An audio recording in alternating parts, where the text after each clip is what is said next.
전하, 오늘 밤 저를 숨겨주지 않으시면 내일은 시신으로 발견될 것입니다.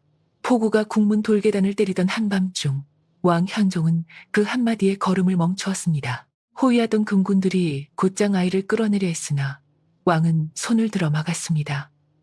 등불 아래 서 있던 것은 9살 남짓한 사내 아이였습니다. 젖은 누더기 옷이 몸에 들러붙었고 맨발은 피와 진흙으로 얼룩져 있었지요. 그러나 품에 안은 작은 보퉁이만은 끝까지 놓지 않으려 두 팔에 힘을 주고 있었습니다. 왕이 가까이 다가가 물었습니다. 누가 너를 쫓느냐? 아이는 뒤를 한번 돌아본 뒤 낮게 답했습니다. 살아있는 자도 죽은 자도 저를 찾고 있습니다. 금군 하나가 호통쳤습니다. 허튼 소리로 국문을 어지럽히느냐. 아이의 어깨가 움찔했지만 눈빛은 꺾이지 않았습니다. 왕은 다시 물었습니다. 이름은 무엇이냐? 아이는 잠시 망설이다. 입을 열었습니다. 할인이라 합니다. 그때 아이의 다리가 풀리며 휘청했고 품속 보퉁이가 바닥에 떨어졌습니다. 젖은 천이 풀리며 말린 약초, 낡은 손수건, 깨진 옥조각 하나가 빗물 위로 흩어졌지요. 금군이 옥조각을 집으려 하자 아이가 거의 울부짖듯 외쳤습니다. 안 됩니다. 그것만은 안 됩니다. 아이는 무릎으로 기어가 옥조각부터 움켜쥐었습니다. 손끝이 떨리고 있었으나 힘은 처절했습니다. 왕은 금군을 물리고 조용히 물었습니다. 그것이 무엇이냐? 아이는 품속 깊이 감추며 대답했습니다. 어머니께서 죽기 전에 주셨습니다. 누구에게도 보이지 말라 하셨습니다. 어머니는 어디 계시느냐? 아이의 입술이 새하얗게 질렸습니다. 오늘 해지기 전에 돌아가셨습니다. 산 아래 초가에 혼자 두고 왔습니다. 빗소리 사이로 침묵이 길게 흘렀습니다. 왕은 아이의 얼굴을 오래 바라보았습니다. 슬픔보다 경계가 먼저 보이는 얼굴이었습니다. 단순히 갈 곳 없는 아이가 아니었습니다. 왕은 낮게 명했습니다. 안으로 들여라. 몸부터 살린다. 금군이 머뭇거리며 말했습니다. 전하, 정체도 모르는 아이입니다. 왕은 차갑게 답했습니다. 정체를 아는 자들 때문에 더 큰 화가 나는 법이다. 아이를 안아 올리려 하자 할인이 다시 몸부림쳤습니다. 제 보퉁이는 제가 들겠습니다. 왕은 고개를 끄덕였습니다. 그러하게 하라. 그러나 아이는 두 걸음도 떼지 못하고 그대로 쓰러졌습니다. 열이 너무 올라 의식을 잃은 것이지요. 금군이 급히 받아 안았는데도 손은 끝까지 보퉁이를 놓지 않았습니다. 그 모습을 지켜보던 늙은 내관 오상복이 갑자기 숨을 삼켰습니다. 왕이 돌아보며 물었습니다. 왜 그러느냐? 내관은 떨리는 목소리로 답했습니다. 송구하오나 방금 그 옥조각의 문양이 10년 전 세상을 떠난 이강대군 마마의 폐옥과 너무도 닮았사옵니다. 왕의 눈빛이 서늘하게 가라앉았습니다. 이미 묻힌 줄 알았던 이름이 빗속에서 다시 살아난 것이지요. 그때 멀리 회랑 끝 어둠 속에서 누군가 재빨리 몸을 숨겼습니다. 오늘 밤 아이 하나가 국문을 넘기도 전에 누군가는 이미 그 아이를 알아본 듯 했습니다. 저 아이를 살리면 누군가는 오늘 밤 잠들지 못할 것이다. 왕 현종은 어둠 속으로 사라진 그림자를 바라보다가 낮게 명했습니다. 국문을 닫고 드나드는 차를 모두 살펴라. 그리고 아이가 깨어나기 전까지 누구도 방 안에 들이지 마라. 할인은 내전 뒤 작은 온돌방에 눕혀졌습니다. 젖은 옷을 갈아입히고 이마에 찬 수건을 얹었으나 열은 좀처럼 내리지 않았지요. 늙은 궁녀가 품에서 보퉁이를 떼어놓으려 하자 의식을 잃은 채로도 아이의 손이 번개처럼 움직여 그것을 다시 끌어안았습니다. 궁녀들은 서로 얼굴을 마주 보았습니다. 살아남으려는 아이는 많아도 무엇인가를 지키려는 아이는 금은법이었습니다. 한참 뒤 할인의 입술이 떨리며 낮은 소리가 흘러나왔습니다. 어머니, 불 끄십시오. 연기가 나면 들킵니다. 궁녀 하나가 소름 돋은 얼굴로 물러섰습니다. 이 아이는 병중에도 쫓기고 있었습니다. 그 시각 왕은 중전의 침전에 들었습니다. 방 안에는 탕약 냄새와 눅눅한 열기가 가득했고 중전 강 씨는 얇아진 손으로 이불 끝을 쥔 채 거친 숨을 몰아쉬고 있었습니다. 왕이 손을 잡자 중전은 겨우 눈을 떴습니다.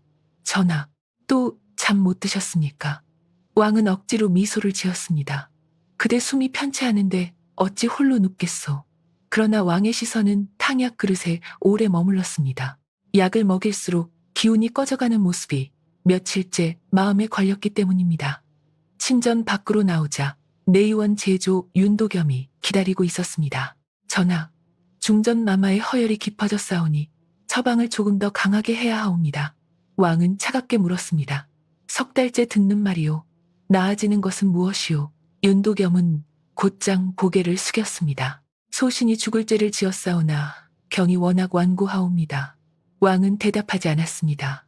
그때 오상복이 급히 다가와 귓속말을 올렸습니다. 전하, 아이가 잠꼬대를 하며 또 그 이름을 불렀사옵니다. 왕의 눈빛이 흔들렸습니다.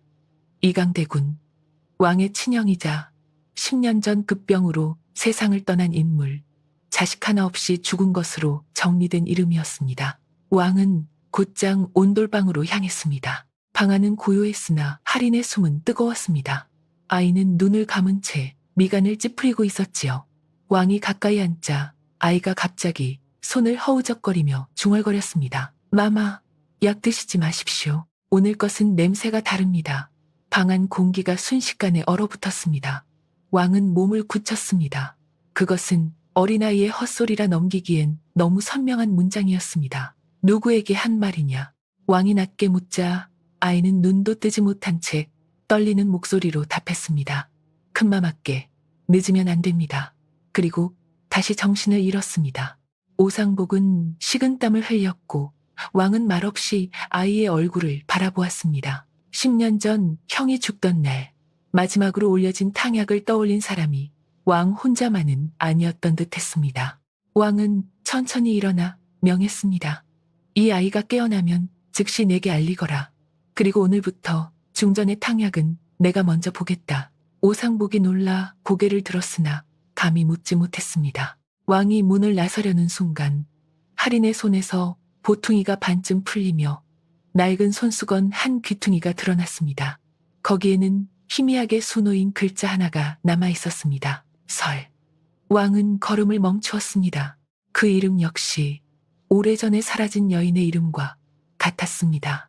밖에서는 비가 아직 그치지 않았고 궁안 어딘가에서는 누군가가 왕보다 먼저 아이가 깨어나길 기다리고 있었습니다. 저 손수건을 먼저 치우지 못하면 우리 모두 끝장입니다. 같은 시각 내의원 뒤편 어두운 회랑에서 낮고 급한 목소리가 새어나왔습니다. 왕 현종은 아직 알지 못했으나 할인의 보퉁이 속에서 드러난 낡은 손수건 하나가 이미 누군가의 잠을 깨우고 있었습니다. 온돌방 안에서 할인은 새벽녘이 되어서야 눈을 떴습니다. 열은 조금 내렸으나 얼굴은 여전히 창백했고 눈동자에는 깊은 피로가 남아 있었지요. 눈을 뜨자마자 아이는 주위를 둘러보더니 먼저 팔 안쪽을 더듬었습니다.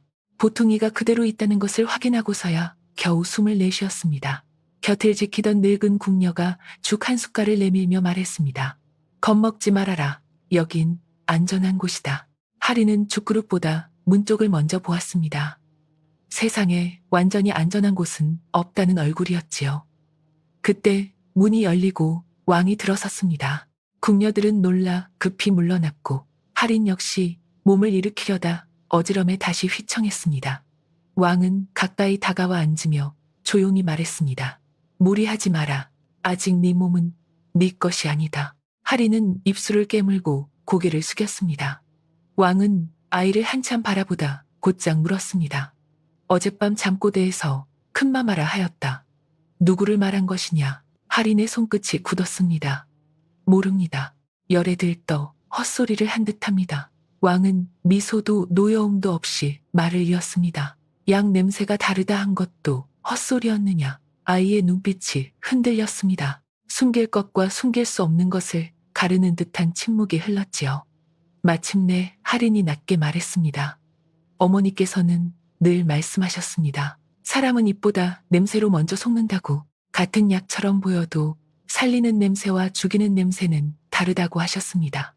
왕의 눈빛이 깊어졌습니다. 네 어머니는 의원이었느냐? 할인은 고개를 저었습니다. 이름 없는 사람이었습니다. 다만 아픈 일을 지나치지 못했습니다. 그 대답은 짧았으나 왕은 오히려 더 많은 것을 느꼈습니다. 이름을 지우고 살아야 했던 사람, 누군가에게 쫓겨 아프니만 돌보며 숨어 지낸 사람, 그리고 죽기 직전 아이를 궁으로 보낸 사람. 왕은 더 캐묻지 않았습니다. 대신 문 밖을 향해 명했습니다. 오늘부터 이 아이는 내 의원 자빌꾼으로 둔다. 약방과 창고를 드나들게 하라. 하리는 놀라 고개를 들었습니다. 왕은 담담히 덧붙였습니다. 숨으려면 궁보다 큰 숲도 드물다. 그러나 거짓말하면 내가 먼저 너를 내칠 것이다. 하리는 처음으로 왕의 얼굴을 오래 바라보았습니다. 믿어도 되는 사람인지 아직 판단하지 못한 눈빛이었지요. 그날 낮, 하리는 내의원 뒤편 약방으로 옮겨졌습니다. 하급 의원들과 약재를 나르는 사원들은 대놓고 수군거렸습니다. 국문 앞 거지 아이를 왜 여기 들였느냐. 전하께서 잠시 변덕을 부리신 게다. 며칠 못 가 쫓겨날 것이다. 하리는 못 들은 척 빗자루를 들고 바닥을 쓸었습니다. 그러나 손은 바쁘게 움직이면서도 눈은 끊임없이 선반과 약항아리, 사람들의 동선과 표정을 훑고 있었지요. 해가 기울 무렵 젊은 의원 하나가 다급히 외쳤습니다. 중전마마 탕약에 들어갈 황년이 없다. 누가 자리를 바꿔놓았느냐. 모두가 허둥대며 창고를 뒤졌지만 보이지 않았습니다. 그때 구석에서 약풀을 묶고 있던 할인이 조용히 말했습니다. 황년은 셋째 선반에 없습니다. 습기를 먹어 아래로 옮기셨습니다. 왼쪽 두 번째 항아리 뒤를 보십시오. 젊은 의원이 짜증 섞인 얼굴로 뒤졌다가 그대로 굳었습니다. 정말 그곳에 약재가 있었기 때문입니다. 어떻게 알았느냐? 하리는 태연히 대답했습니다. 황년 냄새는 마른 흙처럼 쓰고 차갑습니다. 아까부터 그쪽에서 났습니다. 약방 안이 잠시 조용해졌습니다. 비웃던 자들의 얼굴에 불편한 기색이 스쳤지요. 그때 문 밖에서 누군가 천천히 들어왔습니다. 내의원 제조 윤도겸이었습니다. 그는 웃는 얼굴로 할인을 내려다보았습니다. 재주가 있구나. 이름이 할인이라 했느냐. 할인은 즉시 고개를 숙였습니다. 예. 윤도겸은 부드러운 목소리로 말했으나 눈은 웃지 않았습니다. 재주 있는 아이는 오래 살려면 입이 가벼워선 안 된다. 약방안 공기가 서늘하게 식었습니다. 할인은 대답하지 않았습니다. 다만 손에 쥔 약포끈이 조금 더 팽팽해졌지요. 윤도겸이 돌아서 나가려는 순간 멀리 내전 쪽에서 다급한 종소리가 울렸습니다. 중전의 침전에서만 치는 비상종이었습니다. 모두의 얼굴이 하얗게 질렸습니다. 윤도겸은 순식간에 표정을 감추고 발걸음을 재촉했습니다. 할인 역시 본능처럼 고개를 들었습니다. 바로 그때 바람에 실려 낯익은 냄새 하나가 스쳐왔습니다. 어젯밤 보통이 속 약초 냄새와 닮았지만 그 안에 아주 미세한 쇠비린내가 섞여 있었습니다. 할인의 얼굴이 굳었습니다. 그는 자신도 모르게 중얼거렸습니다. 오늘 약이 바뀌었습니다. 그리고 다음 순간 그는 누구보다 먼저 중전의 침전을 향해 달려가기 시작했습니다. 마마께 그 약을 드리면 안 됩니다. 할인의 외침이 회랑을 가르며 퍼졌습니다. 방금 전까지 비웃음을 흘리던 하급 의원들조차 놀라 뒤를 돌아보았지요. 그는 젖은 집신도 제대로 신지 못한 채 맨발로 달리고 있었습니다. 내전 앞에 다다르자 금군 둘이 길을 막았습니다. 비상 종이 울린 침전이다. 물러서라. 할인은 숨을 몰아쉬며 탕약 쟁반을 가리켰습니다. 그 약 지금 올리면 안 됩니다. 금군은 아이를 밀쳐내려 했으나 뒤에서 들려온 왕의 목소리가 그들을 멈추게 했습니다. 비켜라. 왕 현종은 이미 침전 문턱에 서 있었습니다. 안쪽에서는 중전 강씨가 숨을 가쁘게 몰아쉬고 있었고 궁녀들은 얼굴이 하얗게 질린 채 손발을 떨고 있었지요. 윤도겸은 탕약 그릇을 받쳐 들고 왕에게 고개 숙였습니다. 전하, 급히 열을 내려야 하옵니다. 지체하면 위험하옵니다. 왕은 탕약을 받으려다 걸음을 멈추었습니다. 그의 시선은 할인에게 가 있었습니다. 왜 안 된다는 것이냐? 할인은 떨리는 숨을 고르며 말했습니다. 황령과 지모 냄새 뒤에 쇠비린내가 섞였습니다. 불에 오래 닿은 침향도 아닙니다. 약을 감추려 다른 것을 더 씌운 냄새입니다. 윤도겸의 눈빛이 번뜩였습니다. 어린 것이 냄새 몇 번 맡았다고 감히 어이를 의심하느냐. 할인은 물러서지 않았습니다. 어머니께선 늘 말씀하셨습니다. 살리는 약은 쓰더라도 맑고 해치는 약은 향을 입혀도 탁하다고. 침전 안 공기가 얼어붙었습니다. 왕은 천천히 탕약 그릇을 내려다보았습니다. 그리고 곁에 있던 은수저를 집어 약물에 담갔지요. 잠시 뒤 수저 끝이 흐릿하게 검어졌습니다. 궁녀들 입에서 작은 비명이 새어나왔습니다. 윤도겸은 곧장 무릎을 꿇었습니다. 전하, 은은 본래 약성에도 변하는 일이 있사옵니다. 왕은 차갑게 물었습니다. 그러면 네가 먼저 마셔보아라. 윤도겸의 얼굴이 굳었습니다. 그 짧은 침묵만으로도 답은 충분했습니다. 왕은 탕약 그릇을 바닥에 내던졌습니다. 검은 약물이 비단 장판 위로 흩어졌고 방안 사람들은 모두 숨을 죽였습니다. 그때 중전이 갑자기 몸을 떨며 기침을 터뜨렸습니다. 입가에 붉은 피가 번졌고 숨이 막히는 소리가 났지요. 하리는 망설일 틈도 없이 달려가 이불을 젖히고 중전의 몸을 옆으로 돌렸습니다. 목을 세우지 마십시오. 피가 기도로 들어갑니다. 그는 재빨리 베개 높이를 낮추고 손목 안쪽을 눌러 맥을 짚었습니다. 열은 높았으나 손끝은 지나치게 차가웠습니다. 하리는 궁녀에게 외쳤습니다.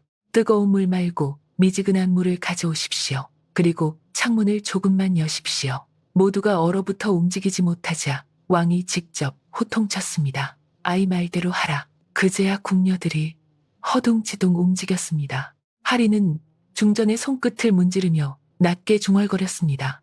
막힌 것이 열만은 아닙니다. 오래 쌓였습니다. 중전은 흐린 눈으로 할인을 바라보았습니다. 처음 보는 아이인데도 이상하게 낯설지 않은 얼굴이었지요. 그녀는 떨리는 손으로 할인의 소매를 붙잡았습니다. 네 눈, 누구를 닮았구나. 할인은 대답하지 못했습니다. 왕은 그 말을 듣고 눈빛이 흔들렸습니다. 잠시 뒤 중전의 숨이 조금씩 고르게 돌아오기 시작했습니다. 방 안에 가득하던 죽음의 기척이 아주 조금 물러났지요. 왕은 굳은 얼굴로 윤도겸을 내려다보았습니다. 오늘부터 중전의 약은 네 손을 거치지 않는다. 내의원 장부와 약창고, 열쇠도 모두 거두어라.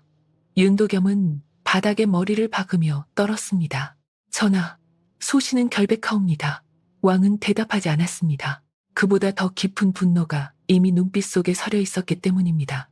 할인이 물러서려 하자 중전이 다시 소매를 잡았습니다. 아이야. 할인은 조용히 고개를 숙였습니다. 예, 마마. 중전은 거의 들리지 않는 목소리로 속삭였습니다.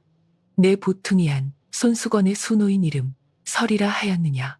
할인의 얼굴이 순식간에 굳었습니다. 그는 누구에게도 그 손수건을 보여준 적이 없었습니다. 왕 또한 천천히 중전을 바라보았습니다. 중전은 힘겹게 눈을 감으며 마지막 힘을 짜내듯 말했습니다. 그 이름을 내가 알고 있다. 바로 그 순간 침전 밖 어둠 속에서 누군가 급히 돌아서는 발소리가 들렸습니다. 궁 안에 오래 묻힌 비밀이 마침내 깨어나기 시작한 것이었습니다. 설이라는 이름을 누가 입에 올리라 하였느냐. 침전 밖 어둠 속에서 날카로운 속삭임이 스치고 지나갔습니다. 중전 강씨가 다시 눈을 감자 방 안은 숨조차 크게 쉬지 못할 만큼 고요해졌습니다. 왕 현종은 방금 들은 이름 하나가 가슴을 세게 두드리는 것을 느꼈습니다. 설, 10년 전 어느 날 갑자기 궁에서 사라진 여인의 이름이기도 했습니다. 그 여인은 선왕의 장손 이강대군 처소에서 시중 들던 사람이었고 대군이 급서한 뒤 흔적 없이 사라졌지요. 왕은 당시 어린 나이였으나 그날 밤 궁안 사람들이 너무 서둘러 입을 다무는 모습을 아직도 잊지 못했습니다. 왕은 할인을 바라보았습니다. 아이는 자신도 모르게 보퉁이를 품으로 더 끌어안고 있었습니다. 중전은 어찌 그 이름을 아십니까? 왕의 물음에 중전은 바로 답하지 못했습니다. 기침을 겨우 가라앉힌 뒤 떨리는 목소리로 말했지요. 예전 동궁전 뜰에서 몇 번 본 적이 있습니다. 얼굴은 희미하나 이름만은 잊히지 않았습니다. 늘 누군가를 두려워하던 눈빛이었으니까요. 할인의 손끝이 하얗게 질렸습니다. 어머니를 아십니까? 중전은 아이를 바라보다 천천히 고개를 저었습니다. 오래전 잠시 스친 인연일 뿐이다. 그러나 네 눈은 그분을 닮았다. 누구를 말하는지 끝내 입 밖에 내지 못한 채 중전은 다시 기침을 삼켰습니다. 왕은 더 묻지 않았습니다. 지금 중전에게 필요한 것은 답이 아니라 안정을 되찾는 숨이었기 때문입니다. 그는 할인에게 시선을 돌렸습니다. 오늘 밤 네가 본 것과 들은 것은 함부로 말하지 마라. 아이는 낮게 대답했습니다. 예, 전하. 왕은 처음으로 아이의 이름을 또렷이 불렀습니다. 할인아, 네 어머니가 네게 남긴 것이 이 손수건과 옥 조각뿐이냐? 할인은 잠시 망설이다 고개를 저었습니다. 말씀도 남기셨습니다. 궁에 들어가면 약 냄새를 먼저 맡고 웃는 얼굴을 마지막에 믿으라 하셨습니다. 왕의 눈빛이 서늘하게 가라앉았습니다. 그 말은 궁을 잘 아는 사람만이 남길 수 있는 경고였습니다. 그때 오상복이 급히 들어와 무릎을 꿇었습니다. 전하, 내의원 약창고를 살펴보니 장부 수량과 맞지 않는 약재가 여럿 발견되었사옵니다. 특히 독성이 있는 부자와 오두가 자주 비어 있사옵니다. 윤도겸은 바닥에 엎드린 채 몸을 떨었습니다. 누군가 훔쳐간 것이옵니다. 소신은 모르는 일이옵니다. 왕은 차갑게 내려다보았습니다. 네가 모르는 일이 궁 안에 일이 많았느냐? 윤도겸은 더는 말하지 못했습니다. 할인은 조용히 입을 열었습니다. 전하, 약을 훔친 자가 따로 있다 해도 쓰는 법을 아는 자는 많지 않습니다. 방 안의 시선이 모두 아이에게 쏠렸습니다. 할인은 떨지 않았습니다.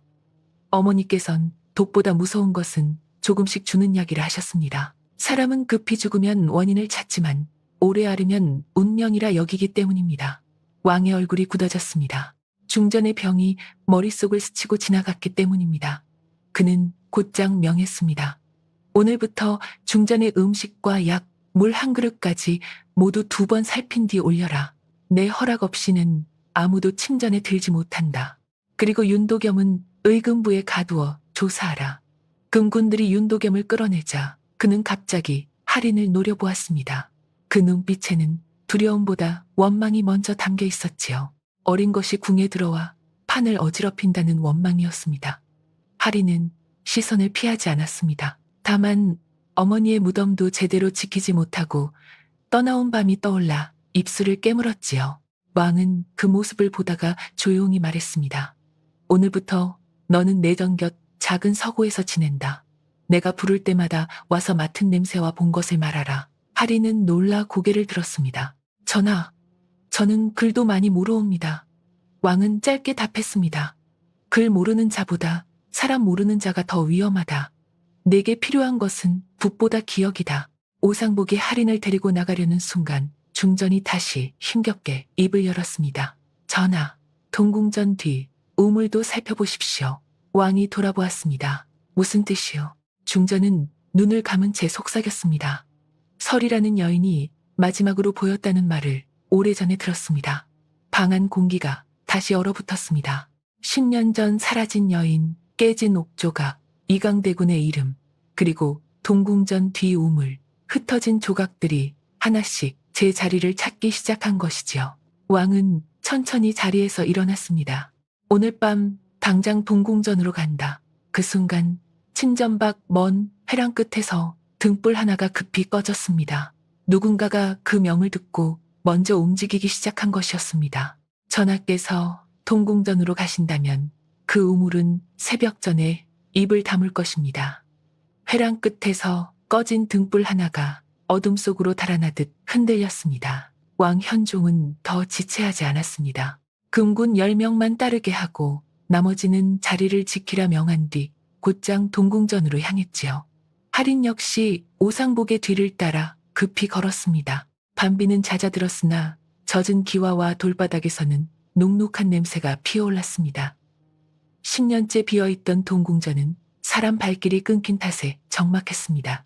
문짝은 뒤틀려 있었고 마당의 잡초는 허리까지 자라 있었습니다. 그러나 왕은 뜰 한가운데로 곧장 걸어갔습니다. 어릴 적 형 이강대군과 활을 쏘고 글을 읽던 곳이었기 때문입니다. 중전이 말한 우물은 뒤뜰 매화나무 옆에 있었습니다.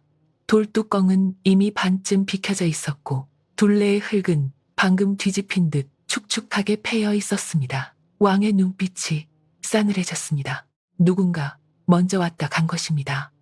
금군들이 횃불을 비추며 둘러싸자 하리는 우물가에 쪼그리고 앉아 포끝을 가까이 가져갔습니다. 무엇을 하느냐는 시선이 쏟아졌으나 아이는 아랑곳하지 않았습니다. 잠시 뒤 하린이 낮게 말했습니다.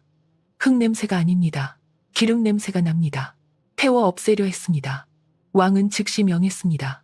우물 속을 살펴라. 밧줄이 내려가고 한 금군이 아래로 몸을 내렸습니다. 잠시 뒤 떨리는 목소리가 울려 퍼졌습니다. 전하, 안에 상자가 하나 있사옵니다. 젖은 나무 상자는 곧 끌어올려졌습니다. 자물쇠는 이미 깨져 있었고 안에는 반쯤 탄 종이 뭉치와 작은 비단 주머니 하나만 남아 있었습니다. 누군가 급히 열어본 뒤 불을 붙였으나 비 때문에 완전히 태우지 못한 듯했지요. 왕은 직접 탄 종이를 펼쳤습니다. 글자는 절반 넘게 사라졌으나 몇 줄은 읽을 수 있었습니다. 약을 바꾸지 않으면 세자 저하께서 오늘 밤을 넘기기 어렵다. 방 안 공기가 얼어붙었습니다. 세자 저하라면 곧 이강대군을 뜻했습니다. 왕의 손등 핏줄이 도드라졌습니다. 형의 죽음이 급병이 아니었을 가능성이 처음으로 눈앞의 문장으로 드러난 것이죠. 그때 할인이 비단 주머니를 열었습니다. 안에는 오래된 은비녀 하나가 들어있었습니다. 머리 부분에 작게 새겨진 글자 하나가 남아있었지요. 설. 할인의 손이 떨렸습니다. 어머니 것입니다. 그는 거의 속삭이듯 말했습니다. 어머니는 늘 비녀를 잃어버렸다 하셨습니다.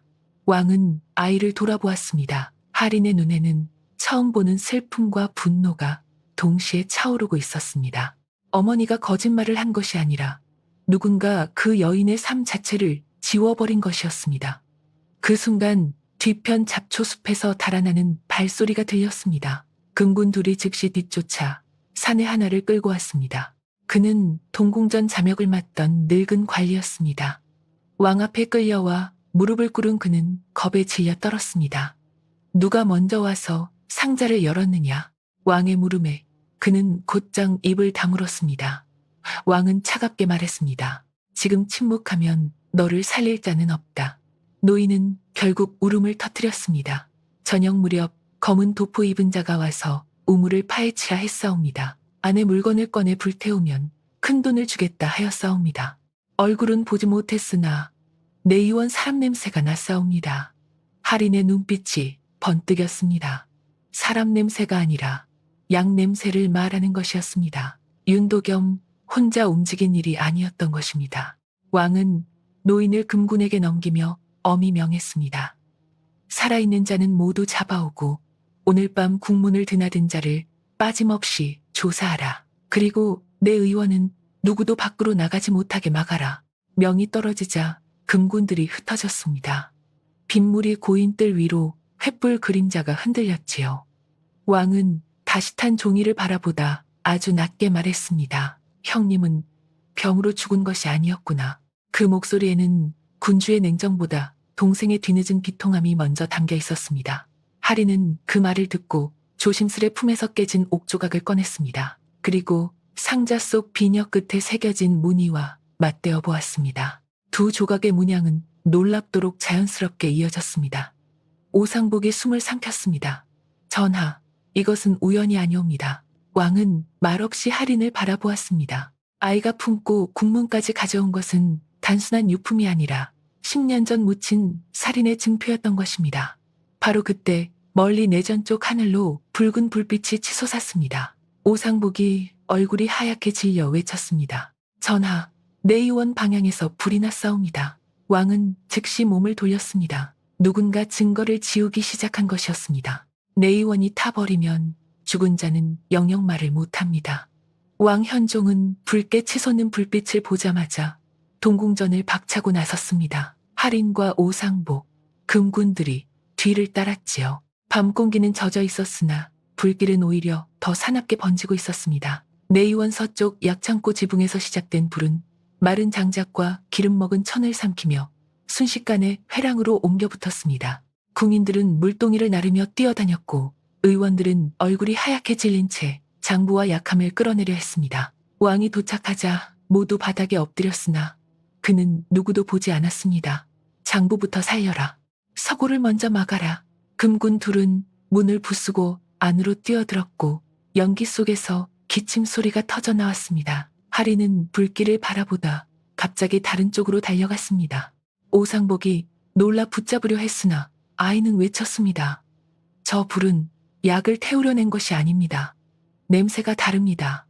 하리는 서쪽 창고 뒤편 좁은 통로에 멈춰 섰습니다. 거기에는 불길이 닿지 않은 작은 문 하나가 있었고 문틈 아래로 희미한 연기가 새고 있었습니다. 그는 문을 열려다 손을 멈췄습니다. 도견입니다.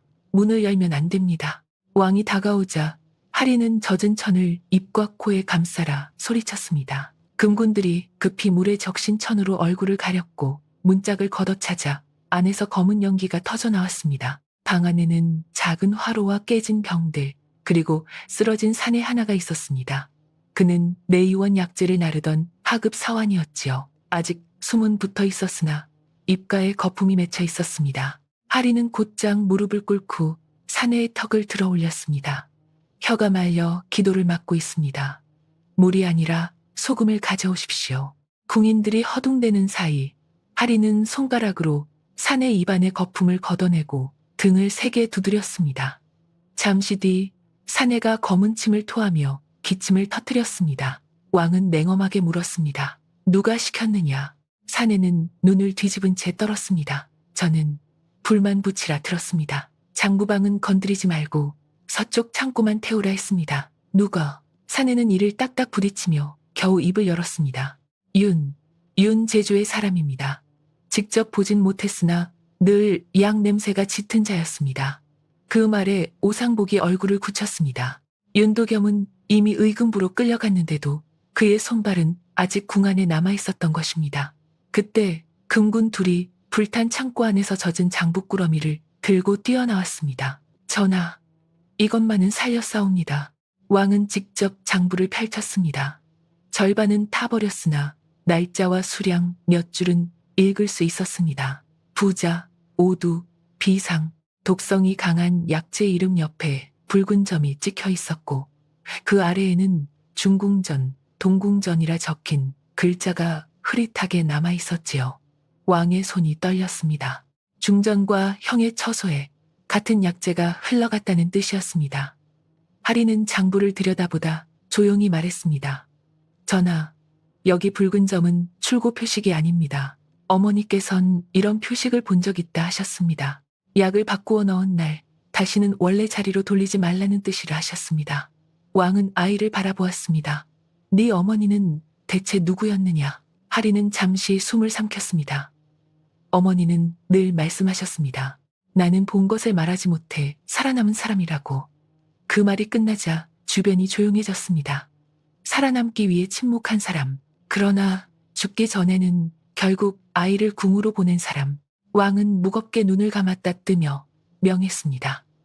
윤도겸을 당장 이리 끌어오라. 의금부로 가는 길이라도 돌려 세워라. 바로 그 순간 멀리 궁문 쪽에서 말발굽 소리가 다급히 울렸습니다. 금군 하나가 숨을 헐떡이며 달려와 무릎 꿇었습니다. 전하, 큰일이옵니다. 윤도겸이 호송 도중 독침으로 입을 막혀 죽었사옵니다. 모두의 얼굴이 굳었습니다. 왕은 한동안 아무 말도 하지 않았습니다. 입을 열기 전에 죽은 자는 더 이상 죄인이 아니라 증거가 됩니다. 누군가가 윤도겸보다 더 높은 곳에서 줄을 당기고 있었던 것입니다. 그 침묵을 깬 것은 하린의 낮은 목소리였습니다. 전하, 아직 끝나지 않았습니다. 윤도겸이 죽었다면 그를 죽인 자가 이제 가장 두려워하는 것은 살아있는 사람입니다. 누구를 말하느냐? 하린은 왕을 똑바로 보았습니다. 중전 마마이옵니다. 그리고 저희옵니다. 그 말이 떨어지자 내전 방향 어둠 속에서 짧고 날카로운 비명 하나가 터져 나왔습니다. 마마를 먼저 막지 못하면 오늘 밤 또 사람이 죽습니다. 하린의 말이 끝나기도 전에 왕 현종은 몸을 돌렸습니다.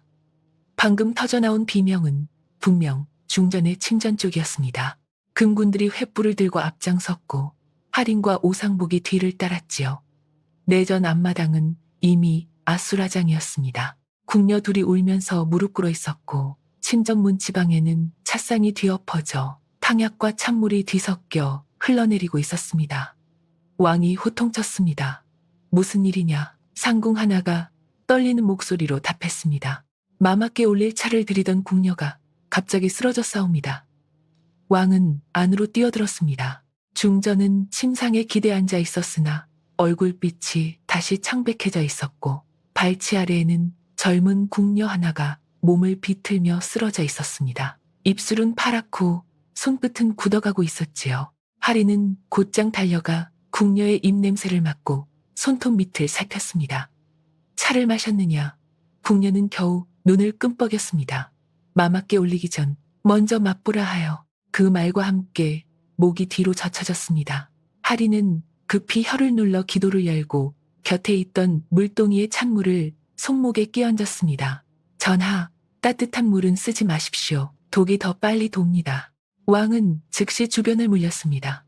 하리는 차잔 바닥을 손가락으로 훑어 냄새를 맡더니 얼굴이 굳었습니다. 오두에 감미를 섞었습니다. 쓰디쓴 맛을 꿀향으로 가렸습니다. 누군가 시험한 것입니다. 중전을 죽일 수 있는지 아니면 경계를 얼마나 세웠는지. 왕의 눈빛이 얼음처럼 식었습니다. 차를 누가 올렸느냐? 상궁들이 서로 얼굴만 보았습니다. 그때 방구석에서 떨고 있던 어린 나인 하나가 울음을 터뜨렸습니다. 검은 장옷 쓴 사람이 약방 뒤문으로 들어와 오늘 밤만 하면 큰돈을 준다 하였습니다. 왕은 이를 악물었습니다. 궁 안의 손발이 아직 너무 많았습니다. 하리는 쓰러진 궁녀의 맥을 짚다가 고개를 저었습니다. 살 수는 있습니다. 다만 입을 열기까지 시간이 걸립니다. 그 말을 들은 왕은 즉시 명했습니다. 오늘 밤부터 중궁전 출입문을 모두 잠가라. 궁녀, 상궁, 내관까지 이름을 적고 한 사람도 빠져나가지 못하게 하라. 오상복은 급히 사람들을 움직였습니다. 침전안이 조금 정리되자 중전이 힘겹게 할인을 불렀습니다. 아이야. 할인이 다가가 무릎을 꿇었습니다. 중전은 떨리는 손으로 그의 얼굴을 더듬듯 바라보았습니다. 네 어머니 설은 동궁전에서 약방일을 도왔느니라. 할인의 눈동자가 크게 흔들렸습니다. 중전은 숨을 고르며 말을 이었습니다. 그 아이가 태어나면 죽이려는 자가 있다며 밤마다 울면서 약을 다리곤 했다. 나는 그 울음소리를 들었다. 왕은 천천히 고개를 돌려 중전을 바라보았습니다. 그 아이라면. 중전은 대답 대신 눈을 감았습니다. 더 말하려는 순간 창밖에서 무언가 번쩍 날아들었습니다. 짧은 쇳소리와 함께 창틀에 비수가 꽂혔고 방 안은 순식간에 비명으로 가득 찼습니다. 금군들이 창밖으로 달려나갔으나 이미 늦었습니다. 비수 끝에는 종이 한 장이 묶여 있었습니다. 왕이 직접 펼쳐 읽었습니다. 죽은 자를 다시 세우려 하면 산자부터 묻히리라. 방 안의 공기가 차갑게 얼어붙었습니다. 누군가는 왕이 진실에 다가가고 있음을 알고 있었고 이제는 대놓고 경고하고 있었습니다. 그때 할인이 비수 자루를 집어들고 냄새를 맡았습니다. 송진과 말기름입니다. 궁한 물건이 아닙니다. 성박 군영에서 쓰는 방식입니다. 왕의 눈빛이 깊어졌습니다. 궁 안의 독과 거짓말이 이제 궁박 병력과도 이어져 있다는 뜻이었지요. 중전은 마지막 힘을 짜내 속삭였습니다. 전하, 내일 조회를 여십시오. 숨어있는 자는 밝은 곳을 가장 두려워합니다. 왕은 그녀의 손을 잡았습니다. 그리고 천천히 일어섰습니다. 내일 아침 모든 대신이 보는 앞에서 10년 전 이강대군의 죽음을 다시 묻겠다. 그 순간 하리는 문밖 회랑 끝에 서 있는 낯익은 그림자를 보았습니다. 동궁전 우물가에서 달아났던 바로 그 사내였습니다. 그는 왕과 눈이 마주치자마자 몸을 돌려 어둠 속으로 사라졌습니다. 내일 조회가 열리면 먼저 입 막힐 자들이 오늘 밤 움직일 것입니다. 하리는 회랑 끝으로 사라진 그림자를 보며 곧장 말했습니다. 왕 현종은 잠시도 망설이지 않았습니다. 금군 셋은 그 자를 뒤쫓고 나머지는 내전과 중궁전을 지켜라. 명이 떨어지자 발소리가 빗물 젖은 돌바닥을 울리며 흩어졌습니다. 하리는 창틀에 꽂힌 비수를 다시 살폈습니다. 자루 끝에는 얇은 붉은 실 한 가닥이 감겨 있었지요. 그는 눈을 가늘게 뜨며 말했습니다. 전하, 이 실은 군영에서 쓰는 깃발끈이 아닙니다. 가마 장식이나 고관의 의장에 쓰는 비단실입니다. 왕의 눈빛이 깊어졌습니다. 경졸의 손이 아니라 높은 자의 손에서 나온 경고라는 뜻이었습니다. 새벽이 밝기 전 금군들은 회랑 끝 사내를 붙잡아 끌고 왔습니다. 그는 내수사 창고를 드나들던 마부 박칠성이라 불리는 자였습니다. 그러나 손바닥엔 굳은 살보다 칼자국이 많았고 걸음은 군졸처럼 곧았지요. 왕은 그를 내려다보며 물었습니다. 누구의 명을 받았느냐? 사내는 피 묻은 이를 드러내며 웃었습니다. 죽은 자 이름을 파헤치다 산자를 잃게 되실 것입니다. 왕이 눈짓하자 금군이 어깨를 눌러 꿀렸습니다. 하리는 사내 곁으로 다가가 옷깃 냄새를 맡았습니다. 말똥 냄새 위에 침향과 사향이 남아 있었습니다. 마부에게선 날 수 없는 냄새였습니다. 하린이 조용히 말했습니다. 이 사람은 밤마다 가마 곁을 지키는 자입니다. 귀한 집 문 앞에 서는 자입니다. 사내의 눈동자가 처음으로 흔들렸습니다. 왕은 차갑게 물었습니다. 누구의 가마를 모셨느냐? 그는 끝내 입을 다물었습니다. 그때 오상복이 급히 달려와 아뢰었습니다. 전하, 의금부에서 사람을 보내왔사옵니다. 윤도겸의 시신을 살피던 의원이 이상한 것을 발견했다 하옵니다. 곧 들라 하라. 들어온 늙은 검시 의원은 떨리는 손으로 문서를 내밀었습니다. 윤도겸의 목에 박힌 침은 독침이 아니었사옵니다. 먼저 목을 졸라 숨을 끄는 뒤 침을 꽂아 독살처럼 꾸몄사옵니다. 방 안이 조용해졌습니다. 윤도겸은 입을 막기 위해 죽임당했고 죽인 자는 의술과 수사까지 아는 자였습니다. 왕은 천천히 고개를 들었습니다. 이제 남은 자는 하나로 좁혀지고 있었습니다. 하리는 문득 사내 박칠성의 허리끈 매듭을 보았습니다. 매듭법이 평범하지 않았습니다. 그는 갑자기 사내의 허리띠를 풀어 바닥에 펼쳤습니다. 안쪽에는 작게 수놓인 글자가 있었지요. 장. 왕의 시선이 서늘해졌습니다. 좌의정 장태문. 조정에서 가장 오래 권세를 잡고 10년 전 이강대군 급서 당시 장례와 조사를 총괄했던 인물이었습니다. 박칠성은 이를 악물었습니다. 하린이 낮게 말했습니다. 당신은 마부가 아니라 장가 사람입니다. 오늘 밤 나를 죽이려 했고 마마를 시험했으며 윤도겸도 처리했습니다. 사내는 끝내 고개를 떨구었습니다. 왕은 곧장 명했습니다. 날이 밝는 즉시 조회를 연다. 장태모는 가장 앞자리에 세워라. 그리고 이 자는 살아있게 하라. 혀를 깨물지 못하게 하라. 중전의 침전에서는 아직 기침 소리가 이어지고 있었습니다. 왕은 잠시 창밖을 보았습니다. 하늘은 서서히 밝아오고 있었지요. 10년 동안 묻혀있던 죽음 하나가 마침내 조정 한가운데로 끌려 나오려는 순간이었습니다. 그때 하린이 조용히 입을 열었습니다. 전하, 조회가 열리면 저도 나가게 해주십시오. 왕이 돌아보았습니다. 왜냐? 하린은 품속에 깨진 옥조각을 움켜쥐었습니다. 오늘 처음 알았습니다. 저를 죽이려는 자들이 두려워한 것은 제 목숨이 아니라 제가 살아있다는 사실 자체였습니다. 왕은 아이를 오래 바라보았습니다. 그리고 낮게 답했습니다. 그렇다면 네가 서야 할 자리는 그림자 뒤가 아니다. 해가 떠오르면 모든 거짓 앞에 서게 될 것이다. 바로 그 순간 조회를 알리는 새벽 종이 궁궐 전체에 울려 퍼졌습니다. 10년을 묻어둔 죄는 오늘 해 뜨기 전에 스스로 얼굴을 드러낼 것이다. 새벽 종이 울리자 조회전 뜰에는 대신들이 하나둘 모여들었습니다. 좌의정 장태무는 늘 그렇듯 가장 앞줄에 섰으나 얼굴빛은 밤새 늙은 사람처럼 푸석했지요. 왕 현종이 어좌에 오르자 조정은 일제히 머리를 숙였습니다. 왕은 평소의 의례를 모두 거두고 곧장 명했습니다. 장태문 앞으로 나오라. 대신들 사이에 술렁임이 번졌습니다. 장태문은 침착한 얼굴로 걸어 나왔습니다. 전하, 소신이 무슨 허물을 범하였사옵니까? 왕은 대답 대신 손짓했습니다. 금군이 박칠성을 끌고 들어왔고 이어 불에 그을린 장부와 동궁전 우물에서 나온 탄 문서, 윤도겸의 허리패가 차례로 바닥에 놓였습니다. 장태문의 눈꺼풀이 미세하게 떨렸습니다. 왕의 목소리는 낮았으나 뜰 끝까지 또렷이 울렸습니다. 10년 전 이강대군의 죽음, 중궁전 독살 시도, 윤도겸 살해, 모두 내 그림자 아래서 일어났다. 장태문은 즉시 엎드려 외쳤습니다. 모함이옵니다. 죽은 자의 이름을 빌려 조정을 어지럽히려는 간계이옵니다. 그때 왕이 다시 손을 들자 사람들 틈이 갈라지며 할인이 앞으로 걸어 나왔습니다. 누더기 옷 대신 단정한 도포를 입었으나 품속에는 여전히 깨진 옥 조각을 지니고 있었지요. 대신들은 웅성거렸습니다. 어린아이가 어찌 조회전에 들었느냐는 눈빛이었습니다. 왕은 할인을 곁에 세우고 말했습니다. 네가 직접 말하라. 할인은 떨리는 숨을 고른 뒤 장태문을 바라보았습니다.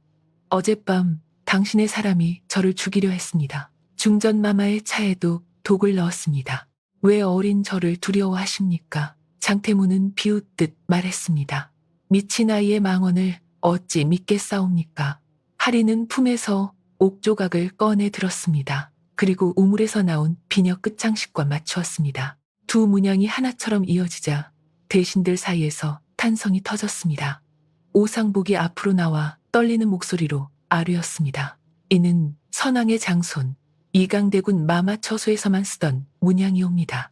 왕은 마지막으로 탄 문서를 펼쳤습니다. 약을 바꾸지 않으면 오늘 밤을 넘기기 어렵다. 글씨는 윤도겸의 것이었습니다. 장태문의 얼굴에서 핏기가 빠져나갔습니다. 왕이 물었습니다. 아직도 부인하겠느냐? 장태문은 한동안 침묵하다가 돌연 웃었습니다. 전하께선 너무 늦게 하셨사옵니다. 죽은 대군은 약했고 나라는 강한 손을 필요로 했습니다. 소신은 조정을 지켰을 뿐이옵니다. 그 말이 끝나자 뜰은 얼어붙었습니다. 왕의 눈빛에는 분노보다 깊은 비애가 먼저 떠올랐습니다. 네가 지킨 것은 나라가 아니라 네 자리였다. 금군들은 장태문을 결박해 끌어냈고 관련 대신들도 줄줄이 잡혀나갔습니다.